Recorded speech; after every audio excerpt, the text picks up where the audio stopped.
This is EDUP Xcelerated Excellence. Leaders, entrepreneurs, and change agents looking for the opportunity to network and exchange ideas with other trailblazers and to further your brand. The 2.0 conference is for you. Experts from the fields of education, health, internet, marketing, and CXO are welcome to take part in the 2025 conference in Las Vegas, Nevada, March 4th through 6th. Reserve your space today and receive a 10% discount courtesy of EDUP Xcelerated Excellence with the code EDUP10OFF. That's EDUP10OFF. Learn more and register online at www.the2conf.com. That's the2conf.com with the code EDUP10OFF. Many membership organizations that represent higher education are weathering, like I continue to say, pretty turbulent waters. You know, everything from financial aid and the FAFSA to how international students are welcome to our shores or not. I mean, each association in higher education has a particular viewpoint or lens that impacts them. But higher education as a whole, as you know, is also feeling a great deal of stress and strain from elected officials, from public perception of higher education. So the challenges and the never a dull moment I share with my other CEOs of the other higher education associations. We're not alone. Welcome to EDUP Xcelerated Excellence, a podcast for the advancement of educational effectiveness and equity across both traditional and non-traditional learning experiences and contexts. We are so excited. This is the kickoff for our Season 2 with Dr. Lynn Gangone, President of the American Association of Colleges for Teacher Education.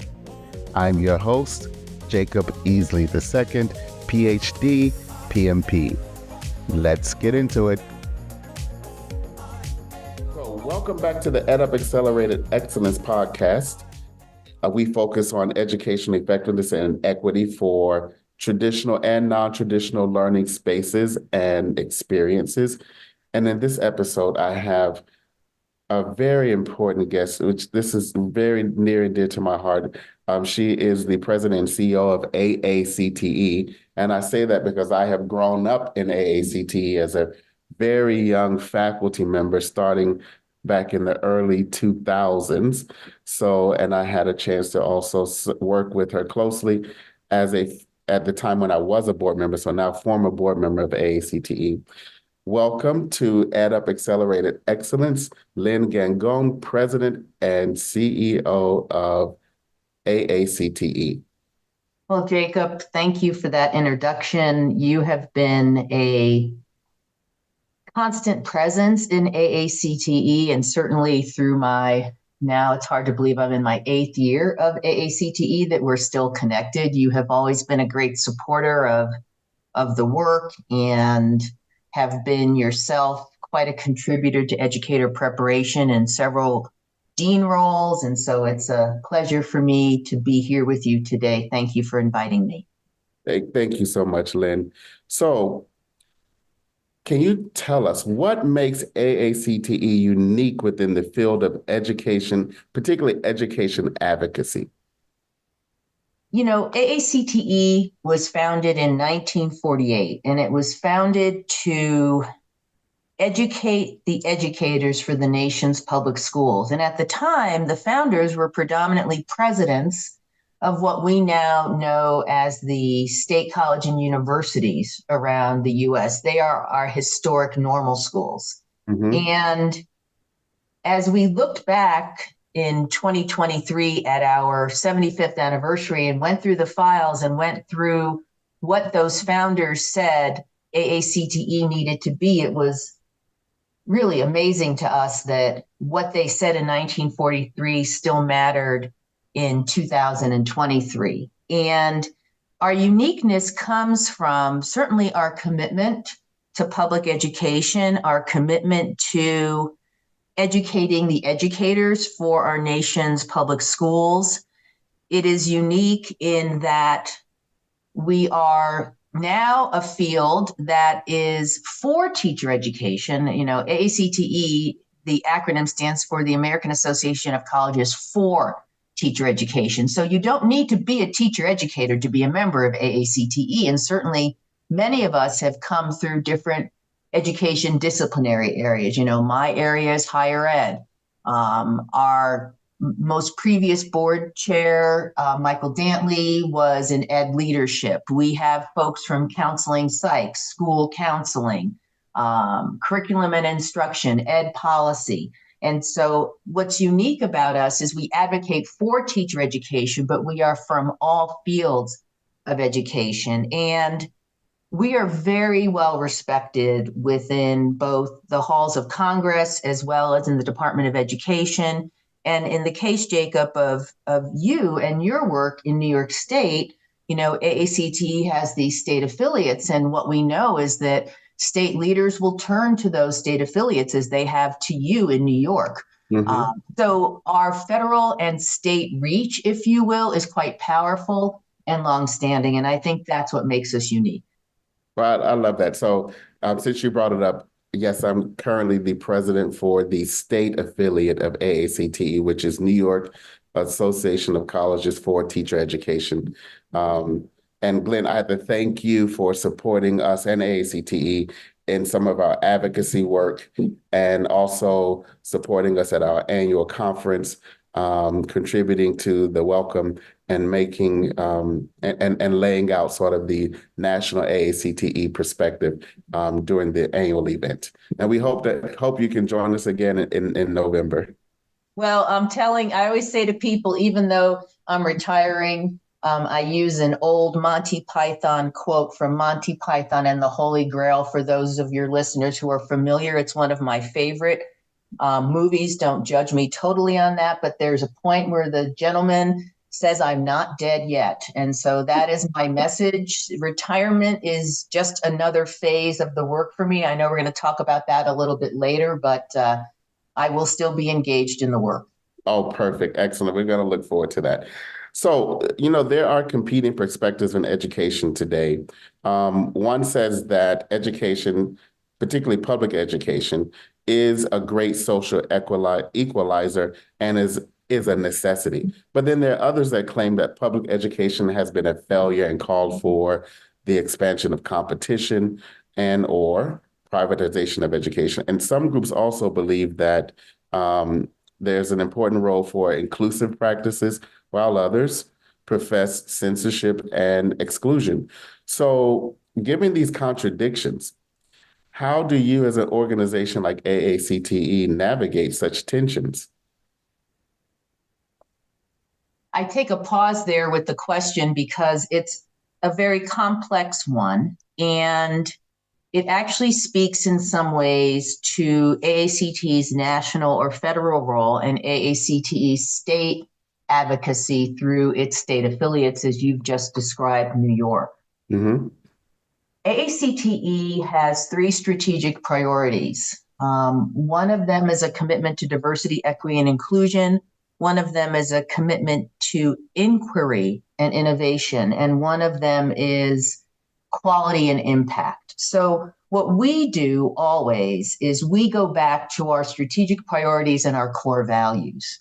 As with an individual, right? You always say to yourself, where do I sit in this space? And so we have very, very clear values and strategic priorities. We believe that educators should be supported, that educators should be educated on how to educate the vast number of differing kinds of students that we see in public school classrooms around the country. We believe that College of Education faculty should reflect, again, the demographics of the field. And so we are very clear on what we believe in terms of our core values. We sit inside of a space that's highly political. There's no question Indeed. That we've seen, you know, state legislatures around the country exhibit concerns, that's probably a modest word, about how they see public education playing out across their states. We We actually follow the guidance of our state affiliates in many ways on that. From an advocacy perspective, many of our states simply don't want the national to come into that conversation. And so the state affiliates will navigate that. We are a nonpartisan organization, so we are very careful to sit inside of our values, but not necessarily make judgments on particular political parties or political leaders. We speak to what we value and what we think is important in education. That's how we navigate those tensions. We sit inside of our values. We are outspoken about our values. We also understand we're operating in a very polarized environment. In fact, I was on a American Society of Association Executives webinar for the entire ASAE membership that looked at how CEOs facilitate conversations in the midst of a great deal of polarization. And as educators, our job is to look at all sides. Our job is to facilitate communication, not shut communication down. And that's where AACTE sits. I think we do a very good job of both holding our values and managing some very turbulent political waters. Well, that makes sense. So a essentially you are politically agnostic, but principled in your approach in advocating and supporting high quality educator preparation. That's correct. I mean, for example, if we see that there is bullying behavior, Mm-hmm. right? What we know as educators is that bullying is not something that we tolerate. So we speak to that behavior, not necessarily an individual who may be perceived as a bully, right? Yeah. And can you clarify for the audience, ASE stands for?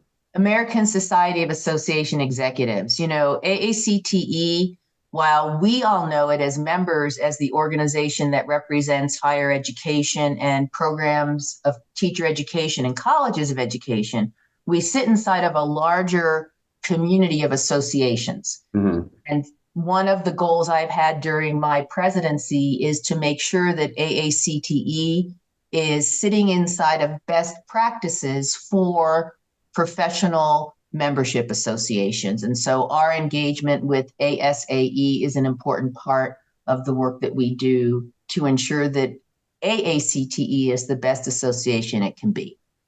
And you talked about the diversity of those who can contribute to the work of AACTE. Do you limit a membership to colleges and universities with educator preparation programs, or do you have other types of members? Now, I'm saying that for the benefit of the community, just so that folks will know, because having been on the board, I actually know this, but I would think it's good to have folks hear you talk about what membership looks like and how one can think about potential membership within the organization. You're right. I think that's a great question, and you're right. You were on the board when we had several board task forces that were looking at things like alternative certification, both higher education based and non-higher education based, because many people don't know that many of our institutions actually do offer alternative certification. We have a study on AACTE's website that was conducted by our lead researcher, Dr. Jackie King, that looks at both and compares and contrasts the two. We had a task force on looking at our small private institutions, which are incredibly challenged in this economic environment, and how we can continue to retain those colleges. So yes, we predominantly represent university-based educator preparation. The task force, the board task force that we had several years ago, actually recommended that we also support many of the school district-based programs of preparation, because many of those partner with higher education and are seen as high quality, right? We, for example, we would not have Teachers of Tomorrow, which trains a teacher in 10 weeks.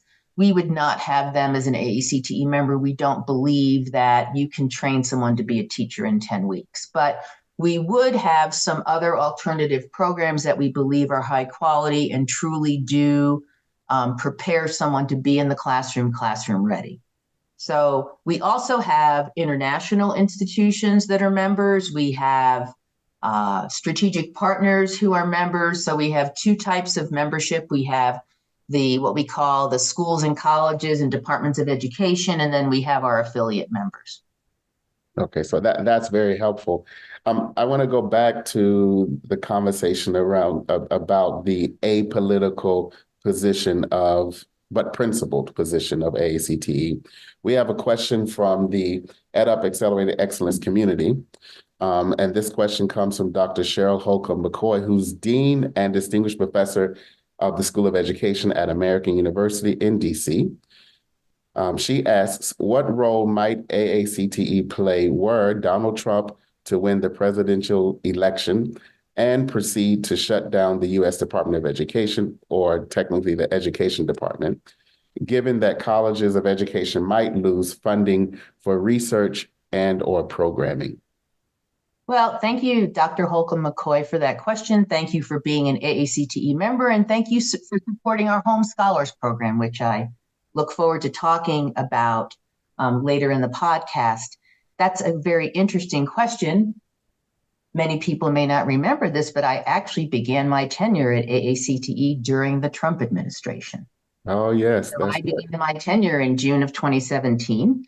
And that was when Donald Trump was president.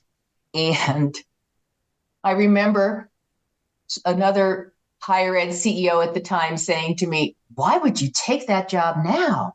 Mm-hmm. And my response was, what better time to take it? And remember, AACTE is apolitical. So as I began my tenure during the Trump administration, one of the things that we always have to remember, because a big part of being a president and CEO of AACTE is knowing policy and being able to advocate effectively and develop a set of partnerships across the aisle, if you will. And so I would say that luckily there remains a balance of power in our democracy. So Congress at the time of the Trump presidency was led by strong education advocates. Mm-hmm. So though the Department of Education, right, under Secretary DeVos, many would say that department was gutted during that time, the policies and the funding continued because much of the federal funding is in statute. So TQP, public service loan forgiveness, educational research through NSF and NIH were all maintained, again, because Congress at the time was led by strong education advocates. There was this balance of power. You don't often get the, if you will, the president gives his budget every year, but it isn't anything, it sort of signals their values, if you will. Right. It's really the Congress through the House and Senate that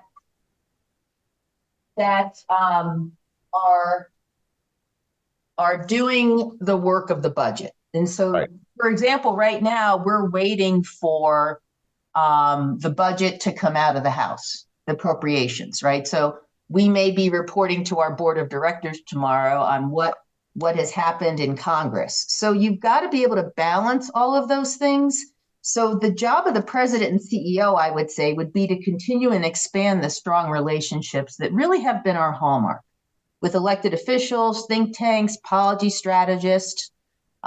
We adeptly weathered a presidential administration that was, in fact, hostile to public education. And we also did that during the pandemic. So, there was a lot going on during the Trump administration. And we, I think, can continue to do the good work and play with the balance of power inside our democracy to ensure that funding for research and programming continues. Every vote matters. I'll just say that. Every vote does matter.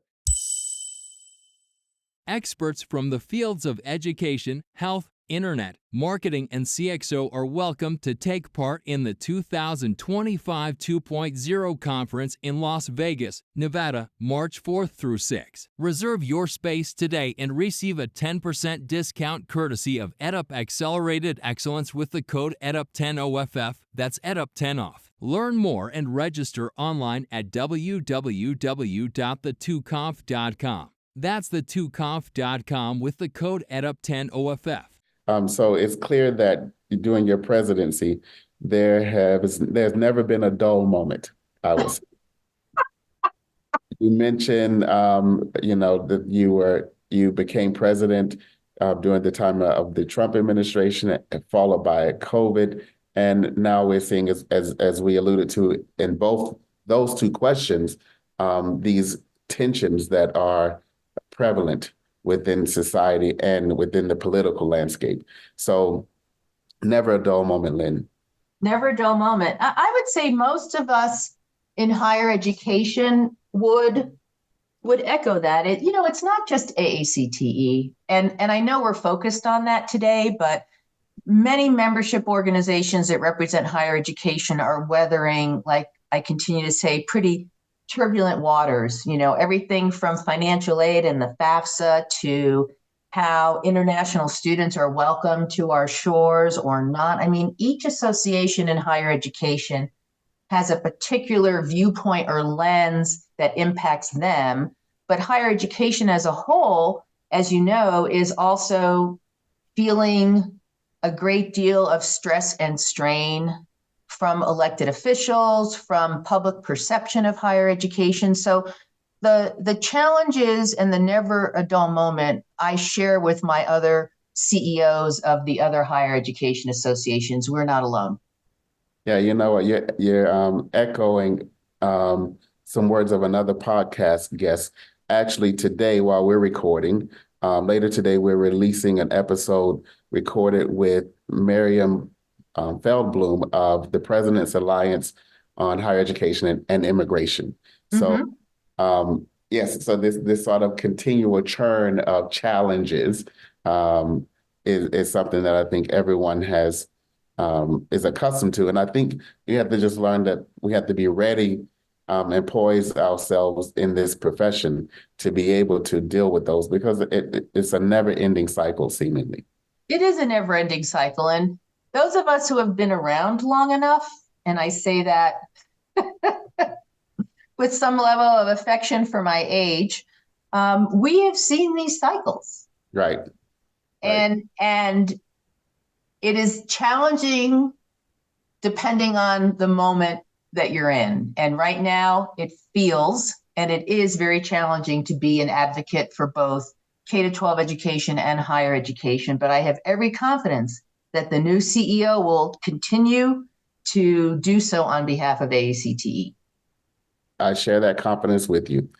So there was a recent redesign of the AACTE logo.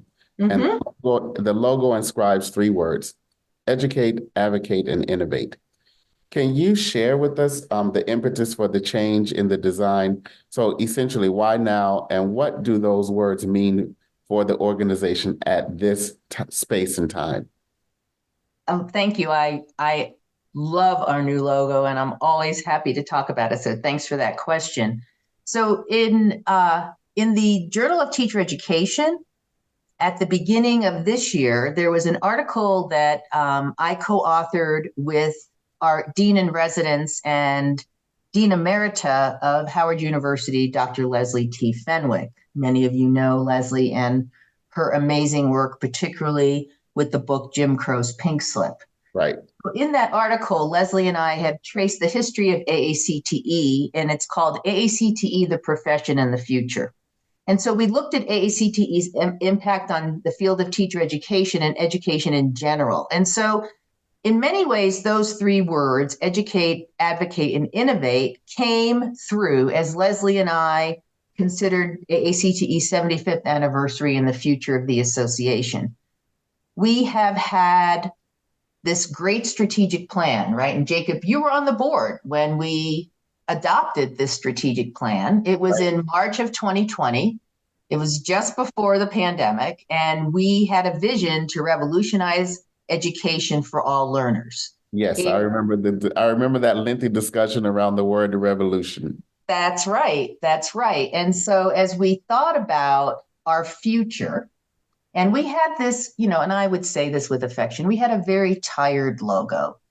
It didn't signify what we believed our bold strategic plan signified. And again, to repeat, as we looked at the history of AACTE and saw the wisdom of those who founded AACTE, those three words, educate, advocate, innovate, just came through so loudly. And that design, some people could say it's a rendition, if you will, of our old schoolhouse. Some people have said it looks like you're just shooting up into the sky. You're forward thinking. I'm happy to have anyone interpret it the way that they wish, but we were really pleased that at this annual meeting in February of 2024, we were able to launch the new logo. I'm so happy to have done that before I retired, because I desperately wanted AACTE to have a look that reflected the bold vision of our members, our board, and our team in the national office. So thank you for asking. I love our new logo. And thank you for that. I mean, this notion of forward thinking and the future and modernity. And JTE is the Journal for Teacher Education. For Teacher Education, yes. Yep, and it's one of the leading education journals in the country. It definitely is. So what factors led to your professional commitment to the field of education? So if you can think back, this would be your origin story into the... So I'm a first generation college student, and I began working at the age of 13. And Jacob, you were at Eastern Connecticut, right, for a while as Connecticut dean? State University. I think I know part of this story when I was part of this story. Yeah, you were telling me your background and your upbringing. Yes, and so I worked the tobacco fields of the Connecticut Valley, and actually, I've had a wonderful conversation with Secretary Miguel Cardona. His father worked those tobacco fields as well. I mean, that was where we had many migrant workers who came into Connecticut for that summer work. The guys would pick the tobacco leaves for cigar tobacco, shade tobacco for the wrapping of cigars. And we, as the girls, would sew those leaves. And so, I mean, I had many jobs to support going to college. I worked at McDonald's for many years. I was there when when breakfast was introduced, so you can start to figure out my age. Oh, but wow. the bottom line is that when I went to college, it changed my life. And probably like you, Jacob, and like many, including our Home Scholars, which is our program for scholars of color at the doctoral level, we want to lift as we climb. We want to provide that educational opportunity which changed our lives and changes other lives. We wanted to be a catalyst for that opportunity for others. And that is what has driven my commitment to the field of education. I actually was a pre-law major. I was a political science history major. And along the way, what happened was I fell in love with education and decided to commit to that as a field rather than the field of law, although law has been instrumental in educational equity and in both through race, ethnicity, certainly disability with the ADA. But, I thought education should be it. So there you have it. And I have had a career in many aspects of education. I mean, I have been a dean. I've been a vice president of both student affairs and fundraising. I have been a lobbyist for private colleges in the state of Maryland. I've done a lot in education, and I think it's a great career as well. There's a lot of opportunity to do all kinds of different things in policy in administration, in the faculty. I mean, I've been a faculty member at 2 colleges of education. And so I think education is not only something that a way we give back, it also for anyone, listening, particularly anyone who's a younger professional, it's a great career as well. Well, it's now tracks because you talk about this early love for politics and your love for education. And so I can see how that would make you the ideal candidate and an excellent president for AACTE, because you have to marry this idea of advocacy and advocacy for and working within the profession of education. So that makes sense. Now, well, and your work with New York State, right? And understand there's a particular skill to bringing forth testimony, to interacting with elected officials. It is not, I often say, to people who want to get engaged in that, volunteer. Go with an organization to a day on Capitol Hill, like AACTE has its day on the Hill. I mean, many of our students and faculty learn how to advocate through those kinds of opportunities. I think the advocacy piece is just incredibly important. And it is definitely a different skill set from academic research and academic publication and academic and providing academic presentations. So in some ways, sort of having a testimony before, I would say, an elected group is different from giving a presentation at a conference, an education conference. Yes. When I was a vice president at the Maryland Independent College and University Association, I literally lived in the state legislature for all of the months that the state legislature was in session. I mean, it was nonstop, and it was budget hearings and testimony and monitoring proposed policy and things like having computers removed from facilities impacted higher education. Mm-hmm. There were physical plant issues. You just couldn't imagine the number of things that impacted a college and university. And so you had to be very diligent in monitoring proposed legislation and reading it very carefully to understand the impact. So it is both an art and a skill, the advocacy piece, for sure. Absolutely. So you mentioned 2 words. You put equity and sort of legal issues together. So the question I have for you is, what has been your greatest lesson learned in leading educational equity? There are several ways I could answer that question. One is, again, I think, and this is really a leadership question in many ways. As a leader, I think it's important to know your values and where you stand. Mm-hmm. And for me, educational equity has been the cornerstone of my work as an educator in all of the different roles that I have had. And so there's what you know and what you believe, and then there are the values and the strategic priorities of the organization or the university that you represent. So having alignment between your values and the values of the institution are incredibly important. And luckily for me, there's been a lot of consistency between my values and the values of AACTE. Now, that being said, we are in challenging times. And when you're a leader of an association, you have to represent that association, and you have to pay attention to the ways in which you listen to your members, you listen to elected officials, you scan the landscape from various policy perspectives, right? You don't just read the thing that necessarily reflects your values. You have to see all of the arguments all across the board. And then you learn to represent within your tax status, within the values, within what you do as a representative. So the greatest lesson that I've learned is how to sit inside of multiple viewpoints and still advocate for the association in a way that,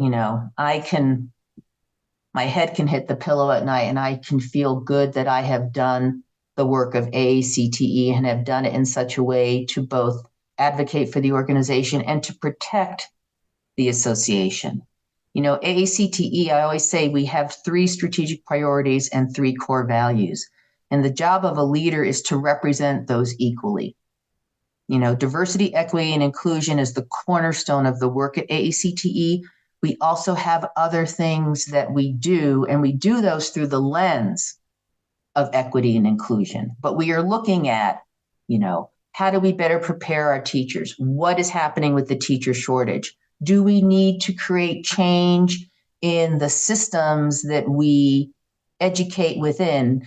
Is the structure of public education still serving us in the 21st century? Is the way we prepare teachers still serving us in the 21st century? So AACTE's job is to have the broader vision and to rely on its members to do the research that informs then the work that we do throughout those 3 strategic priorities. I'm going to just hone in on the word you use, and I had not thought of this as an idea, but you use the word protect, and that just struck me as very powerful. So how do you protect education? And I'm just going to sit on that for a minute because that has raised another question that I think I'm going to have to digest and think on about. I think that's a very important point for all of us, really. So the 2024 annual meeting, which you mentioned earlier, was held in Colorado. You talked about the new logo, but the theme was ascending new heights, propelling the profession into the future. Can you share for the EDUP Xcelerated Excellence community the context shaping the theme and the future of the profession as envisioned by AACTE and or its members? Let me focus on a couple of different aspects of what we see in terms of propelling the profession into the future. And this reflects some of the response I just had with regard to AACTE's 3 strategic priorities. So one of the things that we have been exploring alongside the Competency-Based Education Network and CAPE has been, can we provide teacher education with the means to move from a credit hour program to a competency-based program? Mm-hmm. And there are several reasons for that. And one of them is to address a longstanding equity issue that this country has, which is that we invite many people into a college education and there are too many people who never finish. Mm-hmm. And they are burdened with debt and they have nothing to propel them into a sustainable career because they haven't completed their degree. And so in thinking about competency-based education, because, education and teaching is about building a set of competencies. I mean, right. We have the NTASC standards, which are competency-based, and CAPE's accreditation is based on those NTASC standards. So it seems to me that we could start moving from credit hour to competency-based, and we can do so in a way that can invite more adult learners into the space of teacher education so that we're not just relying on traditional age college students, many of whom are white females, therefore perpetuating, right, the lack of diversity in the profession. So right. Competency-based education is one. AACTE was integral in establishing registered teaching apprenticeships. I was at the White House several years ago now with First Lady Jill Biden and with the Secretaries of Education and Labor, where it was announced that we would be funding these registered teaching apprenticeships. And those have been, I think, revolutionary. We are seeing many paraprofessionals who tend to be underpaid and underutilized, many of whom are women of color, right, moving into full-time careers as teachers because of the registered apprenticeship program. So, that requires an institution to bend a little. It requires a school district to bend a little, and it requires the state to be engaged and funnel those federal apprenticeship dollars to the right places. And so we are very proud of the work we've done in registered apprenticeships. And the other thing has been a revitalization of our work internationally. There's so much we can learn from other countries, and so much that other countries can look to us as perhaps some warning signals. Right now, for example, in Scotland, there are 11 educator preparation programs, and university-based educator preparation is in statute. Whereas you look at England, and they are doing a very market-driven approach to teacher education that candidly reflects what we've done here in the United States, right?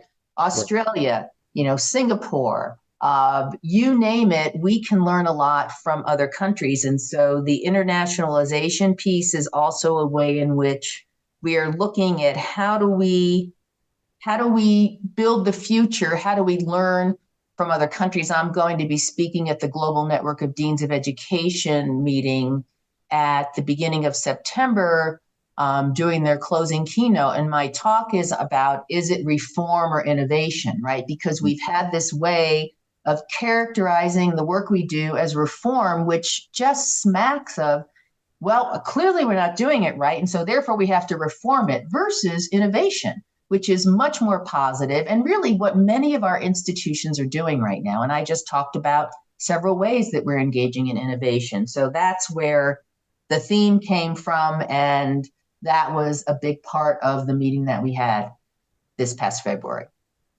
So I really appreciate this portion, because you're talking about, in some ways, particularly around the apprentice, is really an opportunity or access, creating pathways for access to those who probably would not have had the opportunity to pursue a career in education. That's right. That's right. And we can do all kinds of things inside of our more traditional or comprehensive-based programs, but the bottom line is to really accelerate the diversification of the profession. We have to think differently about who we invite in, when we invite them in, and how willing we are as higher education institutions to change our own structures, right, to welcome different people into the profession. So perfect segue. So one conversation shared across many states, and I know we're having this conversation in New York. This is something that AACTE has taken up. But that conversation centers around the teacher shortage. What is AACTE's assessment of the situation, and what efforts are afoot to address the matter? This is often a difficult question because there are certain things that AACTE can, if you will, control, and certain things that AACTE cannot control. So AACTE can't control teacher compensation, but we can ally ourselves with the Teacher Salary Project that is working on, federal legislation that would allow teachers to be paid a minimum of $60,000 per year, as opposed to many whom are earning $36,000 a year, right? So we can't control salaries, but we can partner with other organizations that are having an impact on that. We can partner with NEA and with AFT that are always advocating for increased salaries, right? We can control how we prepare our students, and we can control how we invite students into the profession. And so the ways in which we can do that are incredibly important. So for example, AACTE can partner with PDK and Educators Rising, which has great programs that look at, how do high school students consider careers in education? AACTE can work with, there's a federal program that uses work study dollars to encourage students to become tutors, right? Many of those individuals may want to go into education. So we can do all of that. We can also question the job of a teacher. we can question whether or not in the 21st century, we are still preparing individuals for a job that in many ways, many individuals have considered untenable. How many things does a teacher need to do in the classroom? So many, not just curriculum, not just pedagogy, but have you eaten today? Are you okay physically? How are you feeling about whatever that baggage you've taken from home into the classroom? How is that impacting your capacity to learn? Right? Teachers are asked to do everything these days. And so let's look at the job of a teacher and see if we can change that. And perhaps we wouldn't have as big of a teacher shortage. We have lots of people who are qualified to be teachers in this country, but very few who are either entering the profession or staying. The other thing I would say, and this has been a bit of a bandwagon for me, I do think that we need to do a better job, we higher education and we school districts, of partnering together to take that candidate who leaves the university and goes into their first 3 to 5 years as a teacher, that period that we use the language of induction. Right. And we need to partner more effectively to make sure that that new teacher has wraparound services so that they do stay. And I think that's an area AACTE can sort of sink its teeth into, and that could be a very significant improvement that will help the teacher shortage. It's as though in some ways you're writing a script for NIACTE at the state level. We're working on a project now to specifically address that component of the teacher shortage, and that's the relationship between educator preparation and schools and school districts to help understand the contexts of each unit, and then also how to collaborate to support newly minted teachers as well. Mm-hmm. We really, I mean, it is, we have such great preparation and then they're off. Right. Yep. And it varies by state because states regulate what is required for teacher preparation. They also regulate what's required in P12 as well. So yeah, so I think in each context, it will look different in terms of what the needs are and how the units should partner together. Absolutely. So we have another question from our community members. This question comes from Dr. Jesse Perez Mendez, who is the Provost and Executive Vice President at Kansas State University. He's also an AACTE member. And he asks, as you look back on your career in the academy, ACE and AACTE, what advice would you share for aspiring faculty members? And I'm adding this part, faculty members considering administrative leadership opportunities. Well, shout out to Jesse. He's a former AACTE board member. He's someone I was really certainly thrilled, just as I was with you, Jacob, when you were able to join the board. And he has moved in from a deanship to a provost position. And I have been following him on LinkedIn, as I follow many of you. And just so folks know, in the podcast, when Jesse is asking about ACE, it's the American Council on Education. That was the association I was at prior to AACTE. And one of the things that ACE does is something called the ACE Fellows Program, which is a program that does expose, if you will, faculty and those who are newly minted in some of these administrative roles to the whole of higher education and understanding the university, understanding all the countervailing forces, some of which we've discussed today, with regard to impacts on education and higher education. So all of that, I would say, first of all, thank you for aspiring. We need strong leaders in education, and we need those leaders to reflect the diversity of the students that we serve. And so thank you for aspiring. I'm sure some people look at some of these positions that we hold and think, I don't know why anyone would ever want to do this. And I would just say, oh, there are so many reasons why. You really can have an impact when you are in a positional leadership role. I mean, right. Just talk to, Don Pope Davis at The Ohio State University about all the work he has done to diversify the faculty of the College of Education. When you get into these leadership roles and you have the resources, you can shape those resources to support those values that I talked about. So I would say thank you for aspiring first. And secondly, I would say, please make sure that as you're advancing, that you truly do look at the values of the institution you wish to serve and your own values, and that you find that there can be a consistency in how those values are expressed, because oftentimes we may want to take a position because it advances us, but it doesn't necessarily reflect who we are. Right. And those are difficult positions to be in. And you do learn a lot, and you will move on, and you will have learned. And so I say, just, try to take a look at that. The other thing I would say would be, we don't often talk about our failures enough. And, Jacob, you and I were talking earlier about how important it is when when aspiring faculty or graduate students are looking at people like us. And, I told you that I often say to our home scholars that we are the finished product, and we were sitting where they were. And Right. so to understand that all of us have failed.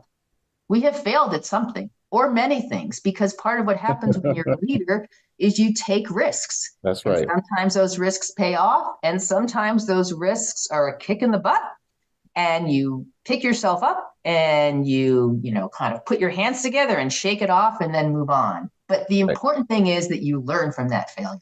And so I would say, expect to fail and know that you'll be okay, because you will learn from it, and then you will go on to advance the things that you think are important. We need strong leaders in education. There's a lot of turnover right now. The average tenure for a dean or a president is actually quite modest. And so we need more leaders to stay in the work and to do the advocacy and the support for faculty, students, administrators, and the field. So I encourage those who aspire to become those leaders. What you have laid out is really, these are really life lessons, and they transcend the profession itself. I think it's just good ways to think about how we navigate ourselves in the world. But since many of us have to work to earn money, I think it's very important to think about that, the values alignment for as an individual and those of the organization. And like you said, being able to learn from failure as well. Mm-hmm. That's very important. So thank you for that. You're welcome. Now, what advice would you give to leaders of associations like AACTE for the advancement of educational equity and effectiveness? It's hard for me to give advice to other association leaders. It seems a bit presumptuous. But you've asked the question, so let me again maybe repeat some of what I have said earlier. That AACTE has these 3 strategic priorities. So I would say to other leaders of associations, stay with your board strategic plan. At the end of the day, as a leader of an association, it's not Lynn's AACTE. It's the board of directors AACTE. And so having that relationship with the board and being able to craft together a strategic plan that is very clear on its values is important. So that's a bit of management advice, if you will, and not necessarily advice on educational equity and advancement. But as I said, lucky for me that AACTE's values and my values align. We have said that diversity, equity, and inclusion is the cornerstone of our work.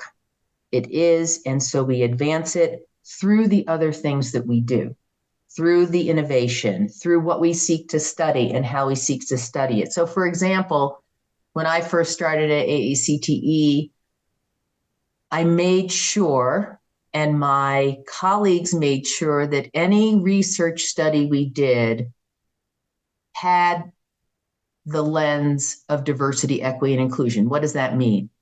We always disaggregated the data. We always showed the differences between how students, for example, one of our earlier studies that Jackie King did was on financial aid and how students pay for college as they are going through programs of education. And we found there were distinct differences between how white students did it, how Black students did it, and how, Latina students did it. There were distinctions that were cultural, that were about capacity, and we wanted to make sure that we highlighted those distinctions because one size doesn't fit all. So you do it through the commitments that you make, and you also think about how to craft this research that can have a positive impact on the field and all of its aspects. And you walk the walk and talk the talk. I mean, I just don't think there's any other way to describe it. So I appreciate this focus on DEI because really you have your members are probably diverse, their needs are diverse, and they're working with diverse populations of students. So when you track it back, and then their students will work with or doing their clinical preparation are working with a general population of diverse students there as well. So I think when you look at how different the groups are and what their needs are, you have to have a sort of a global picture around what is diversity, equity, and inclusion, because your members have different needs. And I would also say the following, Jacob, and I've been very clear about this, the position of president and CEO of AACTE, it's not, I don't know how to say this except to just say, the president and CEO has to have a broad view and has to have multiple levels of experiences that inform the work. And DEI is a cornerstone. It is important. It's essential. It also sits inside of innovation and inquiry. It sits inside of quality and impact, so that, the president and CEO looks both inside of and beyond, right, DEI. It is because there are aspects of the field that we need to be cognizant of, vigilant of, and it spans a very broad range of responsibilities. So it's always there. DEI is always there. It is the cornerstone. You also have to be able to manage financial aid policy, manage, reauthorization of certain federal legislation, et cetera, et cetera, et cetera. Absolutely. Luckily, it all comes together every once in a while, like with the Hawkins grants, right? Like the Hawkins grants were federal grants that were actually approved 10 or so years ago. AACTE had a huge part in that. And the Hawkins money goes to minority serving institutions to diversify the teaching profession, but we only just got it funded this past year. Right. So, I mean, you think about patience is probably one of the things that's important as well, but also persistence, because it may take a while for, you talked about innovation, but when we seem to get it right, it may take a while to get there. It doesn't mean that we aren't making incremental progressive incremental progress, but to get it right for the scale of impact that we would like, it may take a while. Yeah. Yes, it takes quite a while, and it is persistence, and it's coalition. Like we're part of the Committee for Education Funding. We're part of a number of different organizations that also advocate for the things we believe in. It's important. Right. So, Lynn, we're at that part of the episode where we essentially turn the table over to you. So what is next? You've announced that you are scheduled for a professional retirement, and you can describe as much or as little as you would like to about what that means. But what can we expect from you, and how can the EDUP Xcelerated Excellence community engage with you and your new initiatives as you look forward? Well, first I'd say I keep an active LinkedIn profile. And so anyone who wants to stay in touch with me should do so through LinkedIn. I would love that. I've had a lot of people who have been reaching out, and I find that to be really heartwarming.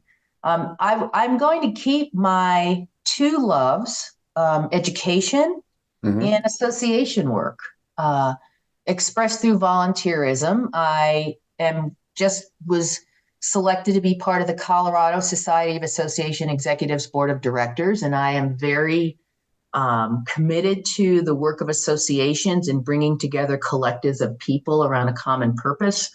And so I'll be serving on that board. I also am, after we're done here today, Jacob, heading to lunch, where I am being vetted to be a board member of a program here in Denver that supports underrepresented students in completing college. And that is something that is very near and dear to my heart. And I hope that I will be part of another volunteer board of directors that I can contribute to students here in the Denver community who wish to seek college, who will get the financial and wraparound service support to do so. So those are two things I know for sure. I am very interested in systems work and in thinking through how to change the way we educate in order to move education from more of this factory model that we've seen to a 21st century model. I don't believe that only privileged individuals should have access to innovative K-12 education. And so I've been talking to a number of people to think about how we might start to transform systems of delivery, if you will, to truly focus on the child in the classroom in ways that empower that child and don't limit them. So that's a little bit of what I'm thinking about. And we'll see, some of it will be that it's just going to unfold. And unlike the rest of my career, which in some ways has been very planned, I'd like to see what unfolds and what opportunities come along. Well, it sounds like you're going to be quite busy. And I hear a potential for coalition development. You're really good at that work, and it shows even in this episode that you enjoy bringing people together and working with groups of people to solve problems. So it sounds like you may be on the frontier of starting a new coalition. Who knows? I have said, though, remember the question you asked me about why I'm committed to education. I said, I've been working since I've been 13 years old. I may take a couple of months off. Yes. So, Lynn, I want to say that we thank you so much for this opportunity to learn from and with you. And we wish you all the best in your future endeavors.